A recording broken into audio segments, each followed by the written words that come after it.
Hey everybody, it's your boy Heavy Starch, coming to you with an update on excuse me, mod I just finished, and it's the Vagabond cosmetic mod. Kind of went back to my roots, went detailing crazy on this. I really love how this turned out.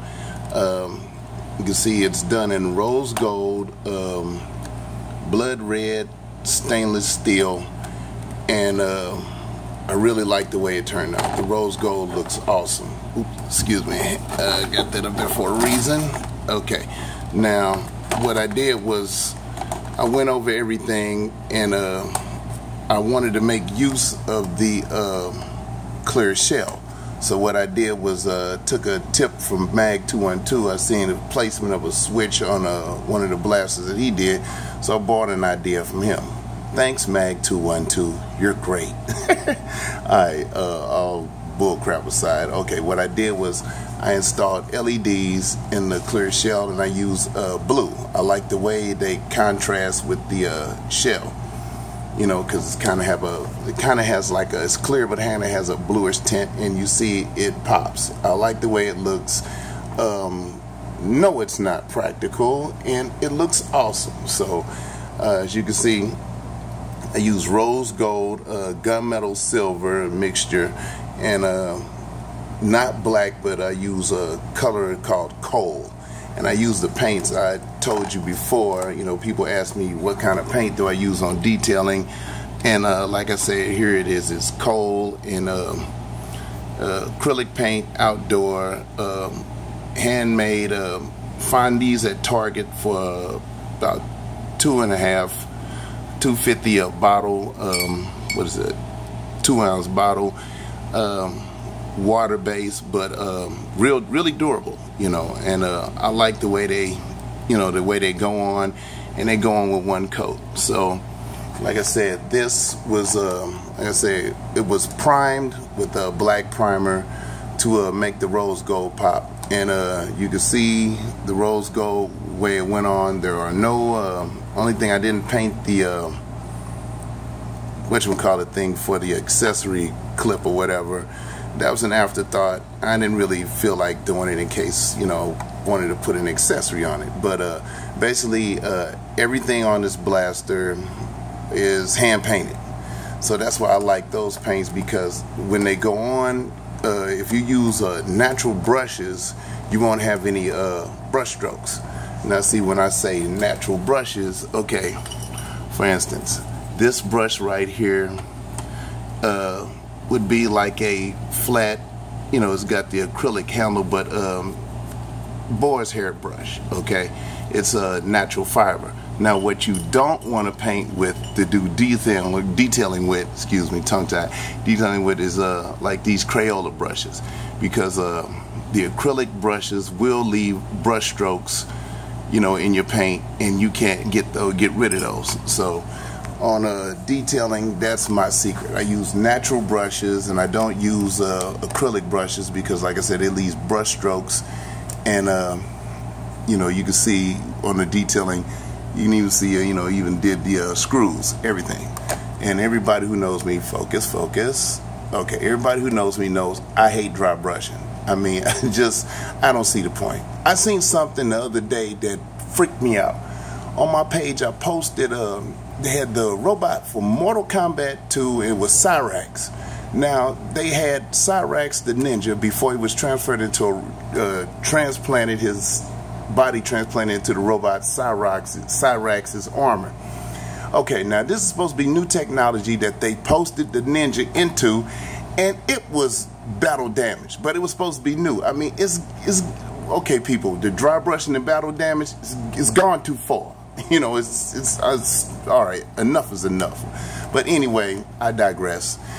It's just something I just have a problem with. If I see something that's supposed to be new, but it has battle damage, I don't understand it. But I guess realism. But anyway, I like this. And this is going back to me using LEDs, and I kind of got away from that. I want to get back into that. You know, kind of makes everything exciting. I like this because you can't tell it was hand painted, everything is nice and smooth. See the close-up, you don't see any brush strokes, you know, nice sanding and everything, you know. And I was able to utilize the clear shell. I didn't just want to paint over it and just waste it, you know. So when I first saw the Vagabond with the clear shell, one side clear, I already knew then I was going to add some LEDs, and I am really happy with the turnout. I think I may add a couple more, because the battery pack I have installed in the handle is just powerful enough to power 4 LEDs, but not too powerful where I have to add capacitors, you know. So it's not blowing anything, but it's enough power, so it's just this. So this is my big long ass Nerf Vagabond and my version of it, and I am extremely happy with it, and I love it. I'm keeping this one. This is awesome. I really do. I like how that rose gold turned out. It's not steampunk, it's not cyberpunk, it's just another product from Starch Industries, helping mankind destroy itself at an ever-increasing pace. Anyway, like I said, like how this turned out, I want to see what a couple more people are going to do with this particular blaster. Like I say, it has the power of a Nerf Rebel Guardian. And one other thing I will, going back to, when you take apart the Vagabond, it'll remind you of a Rebel blaster. This blaster, for it to be long, it's like in about 7 or 8 different pieces, you know what I'm saying? At one point I got confused and I had to look at the picture, you know, but no, this big long monstrosity is in a lot of pieces, but luckily the internals are just in just one block, and basically you have the internals and the trigger. That's it. It doesn't have the little slam fire trigger. It's just got the one little triangle thing. It's basically the trigger, one spring, and all the internals are there. If you want to upgrade the spring on this, I would be very careful, because when you unsnap the casing around the internals and stuff's gonna fly everywhere, and unless you drag or mag 212 and you just got that natural, you know, ability, you know, to do that stuff, which I admire those individuals, great. But if you don't, I suggest you say that for the more experienced model. But like I say, it gets ranges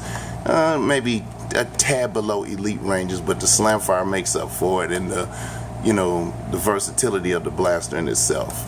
But like I said, I like this one. It looks awesome. At nighttime it's badass, but I like the way it turned out, and I'll probably do another one in a different incarnation.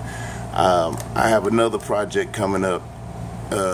It's going to be Project Scorpion. I've expanded it, so we'll more or less be doing a tactical vest, holster, blaster based on the Rebel Red blaster, and it's going to be a airsoft or Nerf, whichever one you use it for, fast helmet I'm working on. That's going to be, you know, the same color as the blaster, so it's going to be all one big thing, and probably have communications equipment along with it. So I'm just going to have like one big package deal. But this right here, this is my baby. So like I say, send my usual hellos to my boy Psych, Triple B, Rob Poole, Joe the Cass, Drac, Mag 212 for the idea for the Switch, Awesomely Nerfer, Prince Nerf, Latino Nerd, all the people that I follow, Liam's Nerf Mods, Frankenzilla Mods, and all my boys over in Singapore, all my boys over in Australia, here in America, and my British counterparts. Oh yeah, Blaster Parts, and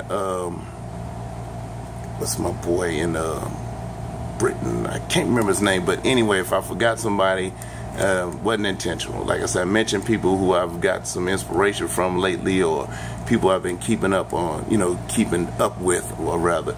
So this your boy Heavy Starch. Don't hate, congratulate, and hope you like it. It's the Starch Industries Nerf Vagabond. Peace.